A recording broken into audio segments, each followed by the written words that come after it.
CPM-ൽ നിന്നും കോൺഗ്രസിൽ നിന്നും BJP-യിലേക്ക് എത്തുന്നവരുടെ എണ്ണം ക്രമാതീതമായി വർദ്ധിക്കുകയാണ്. കഴിഞ്ഞ കുറച്ച് ദിവസങ്ങൾക്ക് മുൻപാണ് CPM പാളയത്തിൽ നിന്നും കുറച്ചുപേർ BJP-യിലേക്ക് ചേക്കേറിയത്.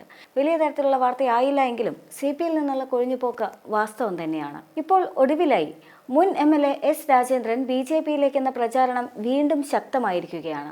സംസ്ഥാന വൈസ് പ്രസിഡന്റ് സ്ഥാനം, കേന്ദ്ര SC/ST കമ്മീഷൻ ചെയർമാൻ സ്ഥാനം തുടങ്ങിയ വാഗ്ദാനങ്ങളാണ് BJP-യിൽ നിന്ന് രാജേന്ദ്രന് ലഭിച്ചതെന്നും പ്രചാരണമുണ്ട്. കേന്ദ്ര SC/ST കമ്മീഷൻ മുതിർന്ന അംഗങ്ങൾ, BJP സംസ്ഥാന നേതാക്കൾ എന്നിവർ രാജേന്ദ്രനുമായി കഴിഞ്ഞ ദിവസം തിരുവനന്തപുരത്ത് ചർച്ച നടത്തിയിരുന്നു. രാജേന്ദ്രൻ വരും ദിവസങ്ങളിൽ ഡൽഹിക്ക് പോകുമെന്നും വിവരങ്ങളുണ്ട്.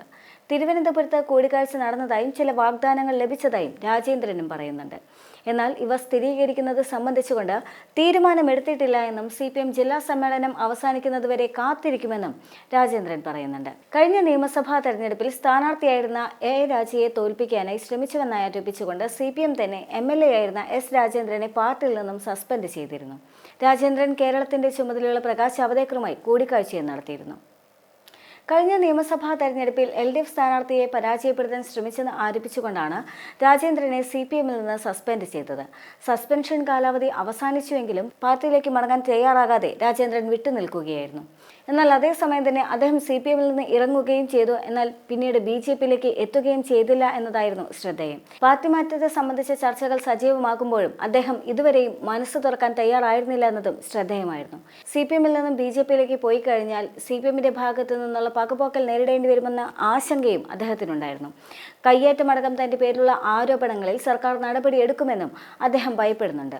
മൂന്നാറിൽ CPM-ന്റെ പകപോക്കലിൽ നിന്നും തനിക്ക് സംരക്ഷണം നൽകണമെന്ന ആവശ്യമാണ് BJP നേതാക്കൾക്ക് മുന്നിൽ രാജേന്ദ്രൻ വെച്ചിട്ടുള്ളത്. കയ്യേറ്റ കേസുകളിൽ അടക്കം തന്നെ സംരക്ഷിക്കണമെന്നും തോട്ടം മേഖലയെ കേന്ദ്രമാക്കിക്കൊണ്ട് സഹകരണ സംഘം തുടങ്ങി ഭരണം ഏൽപ്പിക്കണമെന്നും അദ്ദേഹം ആവശ്യപ്പെട്ടിട്ടുമുണ്ട്. എന്നാൽ ഇക്കാര്യങ്ങളിലെല്ലാം തന്നെ നേതൃത്വം ഉറപ്പുകൊടുക്കാത്തതാണ് BJP-യിലേക്കുള്ള അദ്ദേഹത്തിന്റെ പ്രവേശനം വൈകിയതിന് കാരണമായത്. കഴിഞ്ഞ നിയമസഭാ തെരഞ്ഞെടുപ്പിൽ LDF സ്ഥാനാർത്ഥി A. രാജയ്ക്കെതിരെ പ്രവർത്തിച്ചെന്നാരോപിച്ചുകൊണ്ട് CPM-ന്റെ ജില്ലാ സെക്രട്ടേറിയറ്റ് അംഗമായ KV ശശി തന്നെ ഇല്ലാതാക്കാൻ ശ്രമിച്ചെന്ന് രാജേന്ദ്രന്റെ പ്രധാന ആരോപണമുണ്ടായിരുന്നു.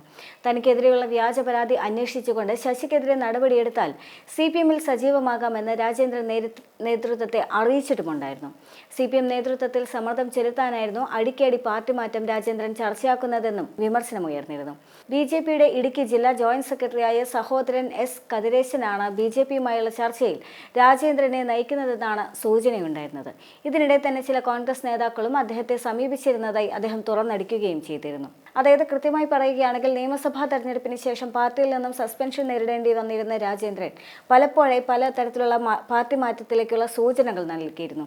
കോൺഗ്രസ് നേതാക്കൾ തന്നെ സമീപിക്കുന്നുവെന്ന് കാണിക്കുന്നുണ്ട്. അതേസമയം തന്നെ BJP-യുമായിട്ടുള്ള കൂടിക്കാഴ്ചയ്ക്കെല്ലാം അദ്ദേഹം ശ്രമിക്കുന്നുമുണ്ട്. ഒരർത്ഥത്തിൽ അദ്ദേഹം പാർട്ടി മാറാനുള്ള തയ്യാറെടുപ്പിലാണ് എന്ന് കാണിച്ചുകൊണ്ട് CPM-നെ പ്രതിരോധത്തിലാക്കി വീണ്ടും CPM-ലേക്ക് കയറാനുള്ള ശ്രമത്തിന്റെ ഭാഗമാണ് ഇതെന്നെല്ലാം തന്നെ അത്തരത്തിൽ വിമർശിക്കപ്പെടുകയും ചെയ്തിരുന്നു. എന്നാൽ അതേസമയം തന്നെ നിയമസഭാ തെരഞ്ഞെടുപ്പിന് ശേഷം CPM-നെ സംബന്ധിച്ച് കനത്ത പ്രതിരോധത്തിൽ തന്നെയാണ് എന്ന് പറയാം.